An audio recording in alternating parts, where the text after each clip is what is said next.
Uyingizda gaz yo'qmi? Ana endi ozgina ovqat uchun ham o'choq qilishi shart emas.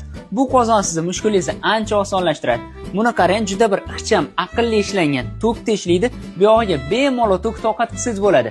Hozir mana uydagilar bilan chiroyli qilib dimlama qilyapmiz. Kuzatib tursanglar natijasini ko'rsatamiz. Qozonni ko'rishinglar mumkin, ichi keramika bo'ladi, yopishib qolmaydi.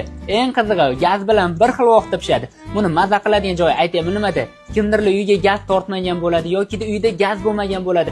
O'choq olib ovora bo'lishi shart emas. Mashq qozon bilan bemalol ovqatlanib qolsangiz bo'ladi. Hammani ham imkoniyati yo'q o'choq qilishga. O'shaning uchun mashq qozonni bemalol maza qilib pishirib olsangiz bo'ladi. Keyin mana ko'tarib ko'rsataman sizlarga.